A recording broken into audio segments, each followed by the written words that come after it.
बिस्मिल्लाहिर्रहमानिर्रहीम। आज के जो हमारा टॉपिक है that is the significance of secondary growth. Basically plants की दो टाइप्स की ग्रोथ होती है।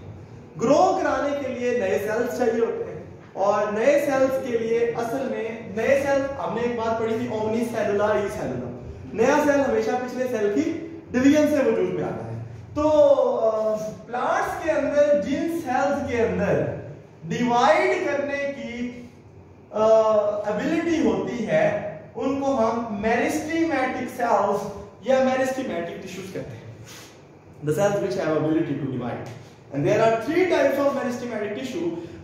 We say that number one are apical meristems, number two are lateral meristems, and number three are intercalary meristems.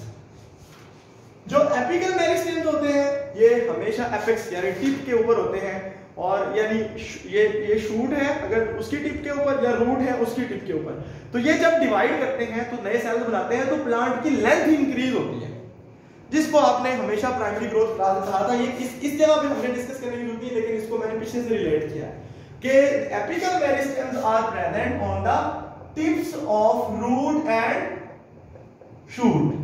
Whenever they divide, they increase the length of the plant. This is called as primary growth. समझ आ गई बात की। और दूसरा जो होता है lateral meristem. Lateral meristems are actually हम कहेंगे they are present on the sides of the plant. ठीक है, अगर प्लांट को एक गोल कंसीडर किया जाए, एक गोल एक जिस तरह एक पिलर होता है तो उसमें मुख्तलिफ लेयर्स होती हैं इनकी, और whenever they divide they increase the girth of the plant या width of the plant। जो चीज गोल हो उसकी गर्थ होती है, तो ये प्लांट को मोटा करते हैं। इस ग्रोथ को हम सेकेंडरी ग्रोथ कहते हैं, और एक्चुअली हम आज सेकेंडरी ग्रोथ के बारे में बात करने जा रहे हैं। उसकी रीजन ये है कि हमने कहा था कि प्लांट को सपोर्ट देने के लिए जाइलम का बड़ा रोल है, और वो जाइलम बनाया किसने? सेकेंडरी ग्रोथ के। हम डिस्कस करते हैं इस बारे में, ठीक है जी।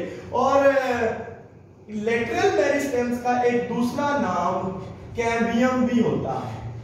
इनके बारे में हम एंड पे थोड़ा सा पढ़ेंगे, intercalary, because they are not so important. सही है जी। तो अब हम देख फर्स्ट किया, मैंने एक डायग्राम बनाई है, एक जो स्टेम है उसका क्रॉस सेक्शन, और उसके क्रॉस सेक्शन में ये समझे कि ये प्लांट का मिडल है, यानी एक दरख्त है और वो इस तरह है, इस तरह। मैंने उसका सिर्फ इतना सा हिस्सा बनाया है जो उसको रिप्रेजेंट करता है। ये जो पार्ट होता है स्टेम का, ये स्टेम का सबसे दरमियान वाला पार्ट होता है और इसको पिक कहते हैं। ये भी किसी दौर में पुराने जाइलम से ही बना होता है, सही है। उसके बाद हम यहां से ये वाले पार्ट्स को मैं एक दफा थोड़ी देर के लिए स्किप करता हूं और मैं आपको दोबारा ले चलता हूं ऊपर। तो हम प्लांट की लेयर की बात करते हैं कि प्लांट में सबसे बाहर क्या होता है, फिर उसके बाद क्या होता है, फिर ठीक है ना जी। तो सबसे ऊपर जो सेल्स होते हैं जिसको हम कॉर्क कहेंगे, ये बेसिकली पुरानी एपिडर्मल टिश्यू है, ये डेड सेल्स हैं, ठीक है ना जी। और ये है जी कॉर्क है। इनके बिल्कुल नीचे यहां पे ये जो नीले रंग के मैंने बनाए हैं, इनको हम कहते हैं कॉर्क कैम्बियम, यानी ये वो वाला मेरिस्टेम है, वो वाला लेटरल मेरिस्टेम है जो बिल्कुल एपिडर्मिस के नीचे या कॉर्क के नीचे होता है। And when they divide, they increase the cortex. इसके बिल्कुल नीचे वाले पोर्शन इसको कहते हैं कॉर्टेक्स, और कॉर्टेक्स के अंदर कहीं कहीं फ्लोएम के भी होते हैं। समझ आ गई बात की। तो जो कॉर्टेक्स है, कॉर्टेक्स के सेल्स क्या करते हैं? वाटर स्टोरेज, फूड स्टोरेज, इनके बारे में आपने डिस्कशन की हुई है।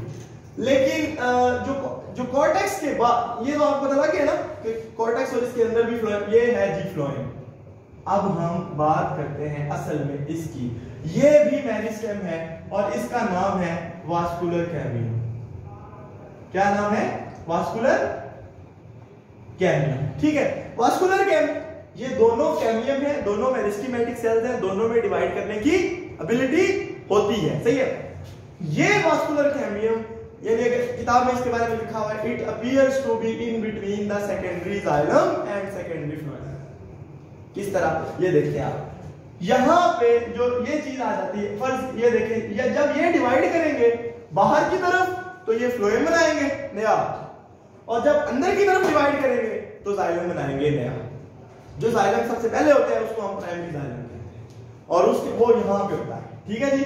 और उसके बाद ये जो चीज बनी है इसे क्या कहेंगे? Secondary xylem. सेकेंडरी जाइलम किसने बनाया है? वास्कुलर कैम्बियम में अंदर की तरफ डिवाइड हुए तो उन्होंने अंदर की तरफ सेकेंडरी जाइलम बनाया, और जब बाहर की तरफ डिवाइड हुए तो बाहर की तरफ सेकेंडरी फ्लोएम बनाया। जवाब दिया करो, सही है। बाहर की तरफ क्या बनाया? Secondary phloem. समझ आ गई बात की? तो वास्कुलर कैम्बियम और कोर कैम्बियम का आपको लग गया पता। अब एक इंटरेस्टिंग बात ये है, वो क्या है कि ये जो असल में होता है कि टाइम के साथ साथ जैसे जैसे वक्त गुजरता है, ये भी फ्लोएम था, ये भी जाइलम था, ये पुराना जाइलम था, ये भी सेकेंडरी जाइलम था, ठीक है, ये भी सेकेंडरी जाइलम था, ये भी सेकेंडरी, ये सेल्स है बताया, इनके अंदर लिग्निन भरी हुई है, किताब में इसकी प्रॉपर डायग्राम भी बनी हुई है, ठीक है। मकसद बताने का ये है, ये भी इन्होंने ही बनाया था, लेकिन वक्त गुजरने के साथ साथ जो एरिया दरमियान का होता है ना, उसके साथ साथ जो जाइलम है ये वाले, ये भी किसी दौर में सेकेंडरी जाइलम ही थे, लेकिन ये ओल्ड है, ये अब कंडक्ट करना यानी पानी को कंडक्ट करना बंद कर चुके हैं। होता यह है कि जैसे जैसे एज गुजरती जाती है, दरमियान वाले जाइलम उतना वाटर कंडक्ट करना छोड़ देते हैं आहिस्ता आहिस्ता, और वो साइडों वाले जो जाइलम है वो यानी ये दरमियान वाले हैं, दरमियान वाले आहिस्ता आहिस्ता जैसे जैसे पौधे की या दरख्त की ग्रोथ बढ़ती जाती है, दरमियान वाले जाइलम कंडक्ट करना छोड़ देते हैं और ऊपर वाले जाइलम कंडक्ट करते रहते हैं।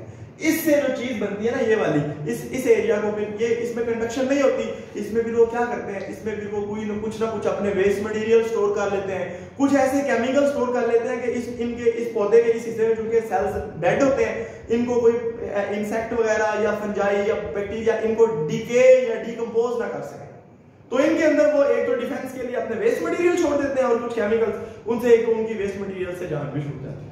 जैसे आपने पढ़ा था कि पहले चैप्टर में कि प्लांट्स अपने वेस्ट मटेरियल्स को अपने तनों में स्टोर कर सकते हैं, ई-बोनी प्लांट का एग्जांपल भी दी थी, ठीक है जी।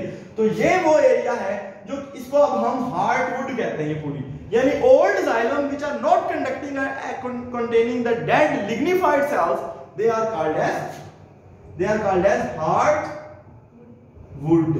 सही है। और ये वाला एरिया यहां से लेकर यहां तक, और ये जो सेकेंडरी जाइलम है ये वाला ये कंडक्ट कर रहा है इसके अंदर, इसको हम सैप वुड कहते हैं। सैप मतलब वाटर, और उसके अंदर जो सामान है उसको वो इसके अंदर से मूव करता है, इसलिए इसको हम सैप वुड कहते हैं। ये गीली लकड़ी होती है, समझ आ गई बात की। और उसके ऊपर वो सारा ये, तो ये बनाए किसने है आहिस्ता आहिस्ता, वो ये वास्कुलर कैम्बियम ने डिवाइड हो, सही है। इसलिए इसको अच्छा, एक और इंटरेस्टिंग बात है, कुछ दरख्तों में, सारे दरख्तों में एक खास टाइम के बाद ये डबल हो जाता है, यानी इसके आगे वाला बन जाता है, उसके बाद उसके आगे वाला बन जाता है, उसके बाद उसके आगे वाला बन जाता है। तो मुझे एक बात बताएं, इसके अंदर जो वेस्ट मटेरियल होंगे वो ज्यादा होंगे टाइम के साथ साथ ना, ये सबसे पहले बना था, इनको हम एनुअल रिंग्स कहते हैं, ठीक है। एनुअल एक साल में वो एक रिंग बन जाता है। कुछ दरख्तों में, सारे दरख्तों में एक साल बाद नहीं होता, कुछ में कुछ ज्यादा टाइम भी लगता है, कुछ में कम टाइम भी लगता है, जितनी ज्यादा उनकी ग्रोथ इंक्रीज होती है, ठीक है। ये हर एक खास टाइम के बाद नए वाला बन जाता है, पिछले वाला कंडक्ट करना छोड़ देता है। तो मुझे एक बात बताएं, अगर उनके वेस्ट मटेरियल ब्लैक कलर के हों तो कौन सा इनमें से 1, 2, 3 या 4 कौन सा इनमें से सबसे ज्यादा काला होना चाहिए? 1, सबसे अंदर वाला। क्यों? क्योंकि वो सबसे पहले बना था, सबसे पहले काम करना छोड़ा, सबसे पहले उसमें वेस्ट मटेरियल स्टोर होना शुरू हुए। तो आहिस्ता आहिस्ता ये भी रिंग होते हैं। अगर दरख्त किसी को काटे तो आपको सबसे अंदर वाला ऐसा ब्लैक नजर आएगा, उसको थोड़ा सा डार्क ब्राउन, सही नहीं है। तो ये है एनुलर रिंग्स। एनुलर रिंग्स क्या कहेंगे? The old secondary xylem stop conducting after certain period of time, जब नया बन जाता है, ठीक है। तो and the waste materials are deposited and they appear in the form of the rings in the cross section of the tree, and that shows the age of, वो गिन लेते हैं कि कितने, अगर एक दरख्त उसमें 1 साल के बाद एक रिंग बनता है, ठीक है, तो आप जब उसको काटेंगे, ये नहीं भी हम काट के देखेंगे हाँ वो है कि नहीं, ठीक है, नहीं, जब आप उसको काटेंगे तो उसके अंदर से पता चल जाएगा कि इसके अंदर कितने रिंग है, इसकी एज कितनी थी। समझ आ गई बात की? तो ये एनुलर रिंग्स के बारे में भी मैं आपको बता दिया। अब लास्ट चीज है वो है इंटरकैलरी मेरिस्टेम। इंटरकैलरी मेरिस्टेम जो होते हैं ये क्या करते हैं, बस ये समझे कि ये पूरे पौधे की बॉडी के अंदर मुख्तलिफ जगह पे छोटे छोटे ग्रुप्स या सिलेंडर्स की शक्ल में मौजूद होते हैं। जहां से कहीं पौधे को कट लगता है या कहीं से डैमेज होता है, वहां पे ये डिवाइड करके कैलस किसे कहते हैं, यानी ये बेसिकली रिपेयर का काम करते हैं। रिपेयर किस तरह, कहीं डेड, कहीं डैमेज हुआ, कहीं कट लगा, तो जो ये सेल्स हैं ये कैलस बना देते हैं। कैलस कहते हैं प्लांट सेल्स का एक मैस, जिस undifferentiated mass of plant cells, यानी जिसके अंदर अभी कंफर्म नहीं कि ये कौन सा सेल है, ये कौन, सारे सेल एक जैसे हैं, वो अनडिफरेंशिएटेड मैस होता है। वो बेसिकली अगर कभी आप दरख्त के अंदर कील होके निकाल लेना तो जो सुराख बनता है वो कुछ दिनों, कुछ हफ्तों के बाद बना हुआ होगा, उसमें सेल्स नहीं बन जाते, वो इंटरकैलरी मेरिस्टेम्स का काम है। तो यहां तक कोई चीज अगर रह गई है, सैपवुड, हार्डवुड, इंटर के सारा कुछ हो गया जी। कोई सवाल है तो प्लीज।